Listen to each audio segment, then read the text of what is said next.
Hey, it's your buddy Peace and Harmony with you here today, focusing in on the covert and overt narcissist personality disorder topic of having a false self.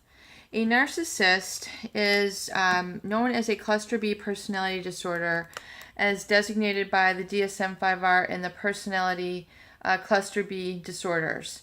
And that's essentially what brings them into a pathological status is essentially a couple key components. One is they have a heightened or inflated sense of superiority of self, as well as of a lack of empathy, which means the ability to relate, understand, connect with, and mirror the feelings, needs, wishes, and desires of another. So these are the main two components, and then really how it plays out in their personality dynamic really is really depending on each person and each case, but we do see certain indelible patterns within them, especially as they relate to others and their need essentially to treat others in a specific way to keep them promoted in their superior sense of self. So whether the narcissist is prone to pathological lying, extremely irrational rage when their needs aren't acknowledged, whether it's their heightened sense of entitlement, their really sort of ostentatious and materialistic viewpoint where they will pursue their own self-interest, devoid to having intimate relationships. This all manifests in very different manners, really.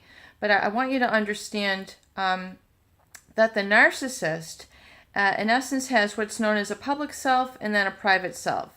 So the public self is the mask that they are presenting to the world. So in the covert narcissist, it's that placid, serene, aloof, sort of highly sensitive, vulnerable person, somewhat meek. That's the mask in the of the covert narcissist.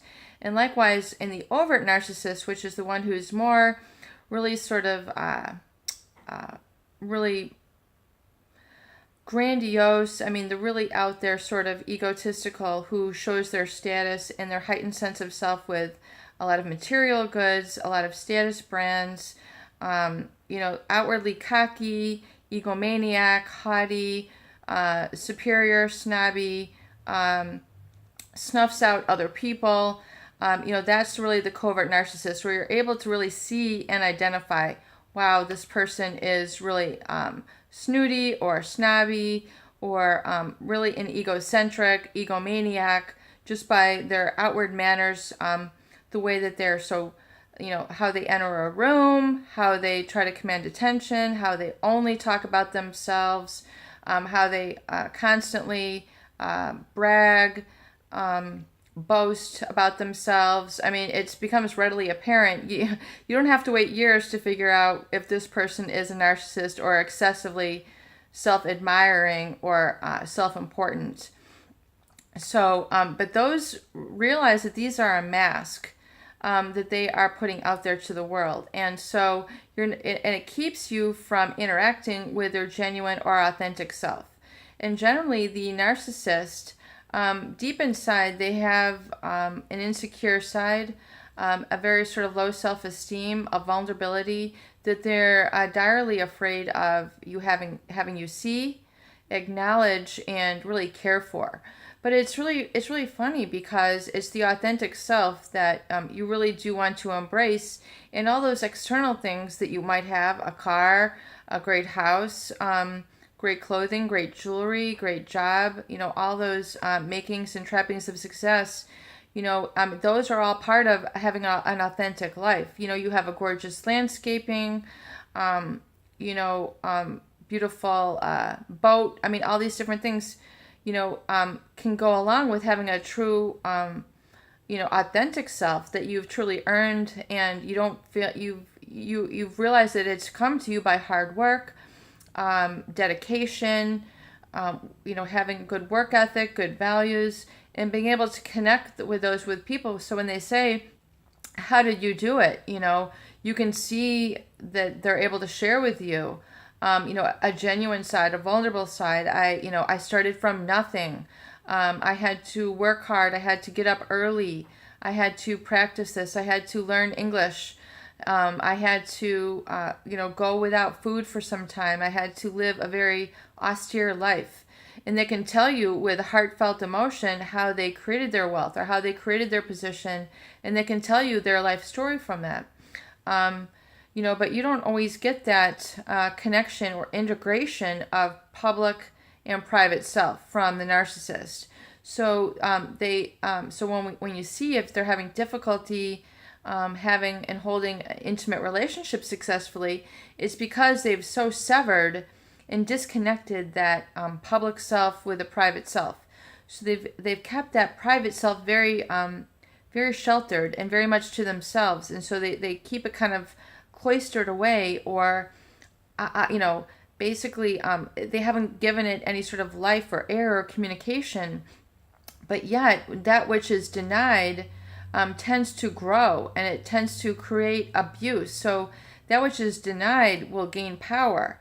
So as we see, especially people mature and get older, those people who have lived in denial and who have repressed it, that authentic self, it tends to proliferate into disease, relationship issues, personal internal battles with themselves.